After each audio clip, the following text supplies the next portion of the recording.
So these are the Senal SMH-1200s.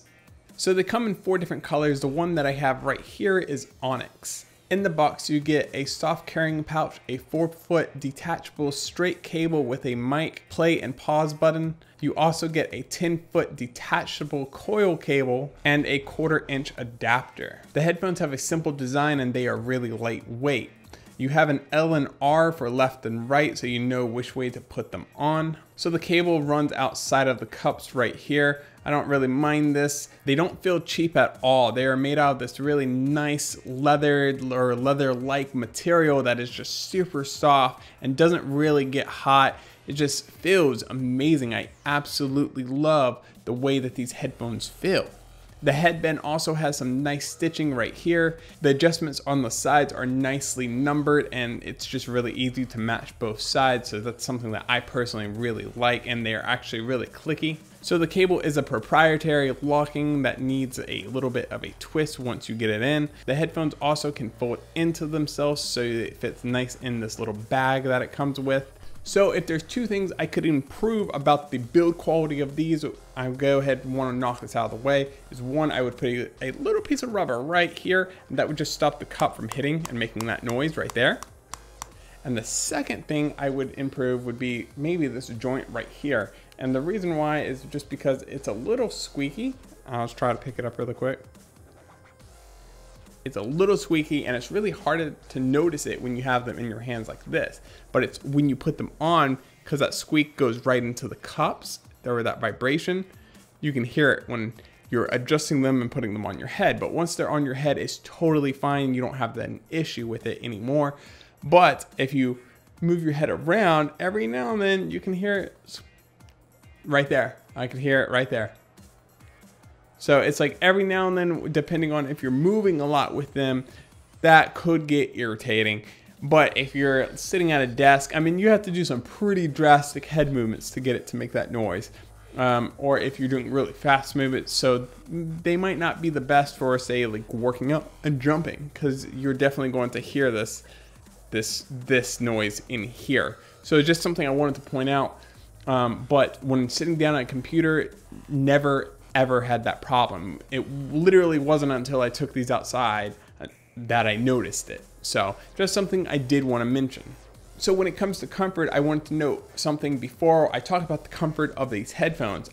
I have an extremely sensitive head. When I say I have a sensitive head, I mean if headbands really bother me, if the pressure here is too much, it really bothers me. If the pressure behind my ear is too much, or if the pressure on the side, I just have a really sensitive head. To give you guys an example, the HD59H from Sennheiser actually hurt the top of my head after about only like 20 minutes of use for some reason.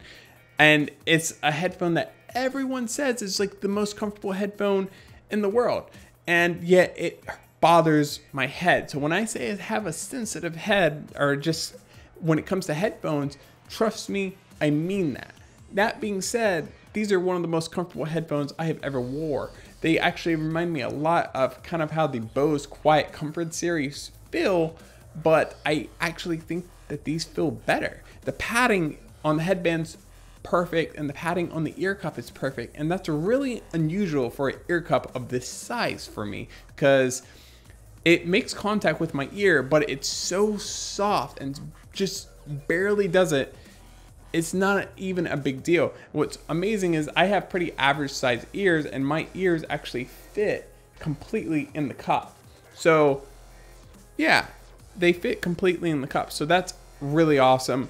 But the inside of the driver right here, the inside of the driver right here does touch the inside of my ear. However, there is a piece of foam there, and it's almost like your ear is still floating in the middle of the driver, but it's not. It's perfect. I don't know how they did it. I don't know how they came up with that idea. I haven't actually seen that exact implementation of foam inside of the ear cup like that on any other pair of headphones. Maybe I just haven't looked hard enough, but yeah, I had to open them up because I had to know what they were doing, because it was just like, it felt perfect. It literally felt like my ear was floating, but it was still making contact, and I was really confused. The pressure is perfect. So that being said, They're one of the most comfortable headphones I've ever wore, period. In fact, they might be the most comfortable pair of headphones I own. And that I think is saying a lot. Enough about the way that they feel, let's talk about how they sound. They sound amazing for the price. In fact, you're going to be really hard pressed to find a headphone around 150 bucks that sounds better than these. Most people would refer to these as a very flat sounding headphone, but it does have a slightly elevated bump in the bass and another slight bump in the midtones. However, I find that this gives an incredible listening experience when it comes to music. I find that where the headphones peak in the midtones is the same spot where a lot of headphones, especially in this price range, dip, making these headphones just feel more alive than other headphones out there. So when I say slightly elevated bass, what do I mean? Well, I mean like 4 dB. So both bumps really in the midtones and in the bass section are very slight, but they're noticeable to a trained ear. So that being said, you might get these and not even notice that that bass is just slightly elevated. And for a perfect example, the M50Xs also have a very slight bump in the bass area. In fact, I would say the M50Xs actually have a bigger bump in the bass than these headphones do. So kind of giving you guys an idea of how neutral they really are, but still has a very, very tiny little bump in the bass and the midtones area. So they're still great for reference headphones, especially if you're already used to like M50Xs. These sound better. And again, in the midtones where this headphone bumps, right, I find is the same place in the M50Xs that just isn't there, isn't present. And that's what makes those headphones almost feel just not as live, and where these do. So very interesting where these headphones fall, especially in this price category. These are a closed back headphone and the Soundstage is not huge, but it's better than many other headphones in this price range. The Soundstage is enough to be successful at telling where people are coming from in games, especially first-person shooters, but the Soundstage just isn't as wide as something like the Sennheiser HD598, which are an open back pair of headphones. The detail in these headphones are amazing, and you can easily use these as an analytic pair of headphones for music editing. So something I wanted to also say about when it comes to Soundstage versus detail, because there is a huge trade-off with these two elements of headphones, especially in sub $300 headphones. Once you pass that $300 mark, this still exists, but it's just not as dramatic. But when I compare the Senals to like the HD598s, right, you can hear stuff happening in the distance with the HD598s. Like if a pin drops in the room, you can hear it in the distance. You can, oh wow, that was in the back right corner of the room or something. You feel like you can hear the location of it, right?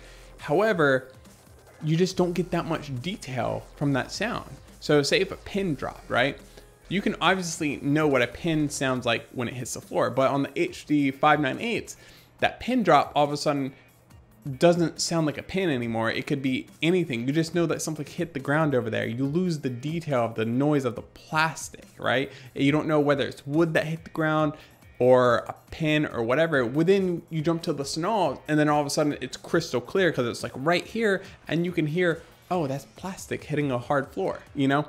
So there's a trade-off. There's a trade-off when it comes to Soundstage and detail, and it's not something that a lot of people have talked about because it's not something that I feel like a lot of people have noticed. So it is something that I did want to mention. So when it comes to using headphones for analytical purposes, I think people are better off, especially if they're in the sub $300 price range, going with a closed can, because all that detail is here and not out there.